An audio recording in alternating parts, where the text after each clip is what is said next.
কৃষ্ণ বন্ধু বান্ধৱীসকল নমস্কাৰ। বন্ধু বান্ধৱীসকল নিশ্চয় আপোনালোকে ভালে কুশলে আছে নহয়নে বাৰু? মই আশা কৰোঁ আপোনালোকে ভালে কুশলে আছে, ভালে কুশলে থাকিব। বন্ধু বান্ধৱীসকল আজি মই লৈ আহিছোঁ ভাৰতৰ টপ 10 জেনেৰেল নলেজৰ কিছুমান প্ৰশ্ন উত্তৰ। বলক বন্ধু বান্ধৱীসকল আজিৰ ভিডিঅ'টি আৰম্ভ কৰোঁ। আজিৰ প্ৰশ্ন নং 1 হৈছে কোনখন দেশৰ পৰা বিচ্ছিন্ন হৈ 1971 চনত বাংলাদেশ গঠন হৈছিল? ইয়াৰ শুদ্ধ উত্তৰ হৈছে পাকিস্তানৰ পৰা। আজিৰ প্ৰশ্ন নং 2 হৈছে কম্পিউটাৰ ভাষাত www ৰ অৰ্থ কি? ইয়াৰ শুদ্ধ উত্তৰ হৈছে ৱৰ্ল্ড ৱাইড ৱেব।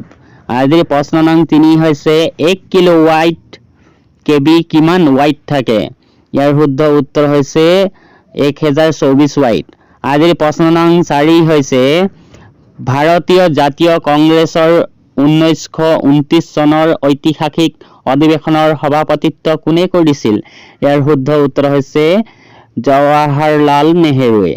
আজিৰ প্ৰশ্ন নং 5 হৈছে কেন্দ্ৰীয় বিধানসভাত বোমা নিক্ষেপ কৰাত ভগত সিঙৰ সহযোগী কোন আছিল? ইয়াৰ শুদ্ধ উত্তৰ হৈছে বটুকেশ্বৰ দত্ত। আজিৰ প্ৰশ্ন নং 6 হৈছে মুছলিম লীগে প্ৰথম কেতিয়া ভাৰত বিভাজনৰ দাবী কৰিছিল? ইয়াৰ শুদ্ধ উত্তৰ হৈছে 1940 চনত। আজিৰ প্ৰশ্ন নং 7 হৈছে কমনৱেলথ আলোচনী কোনে প্ৰকাশ কৰিছিল? ইয়াৰ শুদ্ধ উত্তৰ হৈছে এন্নি বেচাণ্টে। আজিৰ প্ৰশ্ন নং 8 হৈছে অৰ্থনীতিৰ নোবেল বঁটা লাভ কৰা একমাত্ৰ ভাৰতীয় কোন? ইয়াৰ শুদ্ধ উত্তৰ হৈছে অমৰ্ত্য সেন।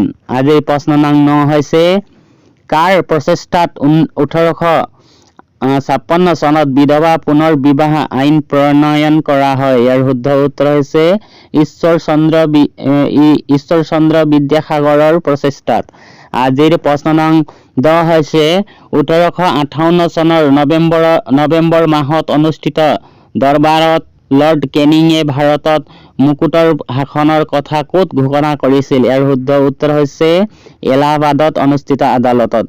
বন্ধু বান্ধৱীসকল আজিৰ প্ৰশ্ন উত্তৰ ভিডিঅ' ইমানেই। আশা কৰোঁ আপোনালোকক যদিহে মোৰ প্ৰশ্ন উত্তৰ ভিডিঅ' পছন্দ আহে তেতিয়াহ'লে ভিডিঅ'টি যিমান পাৰে শ্বেয়াৰ কৰি দিব, ভিডিঅ'টি লাইক কৰি দিব, ভাল এটা কমেণ্ট কৰি দিব বুলি আশা ৰাখিলোঁ। আৰু যদিহে মোৰ চেনেলত আপুনি নতুনকৈ আহিছে তেতিয়া মোৰ চেনেলটো ছাবস্ক্ৰাইব কৰি দিব বুলি আশা ৰাখিলোঁ। ধন্যবাদ বন্ধু বান্ধৱীসকল, ধন্যবাদ। জয় আই অসম, জয় ভাৰত, বন্দে মাতৰম।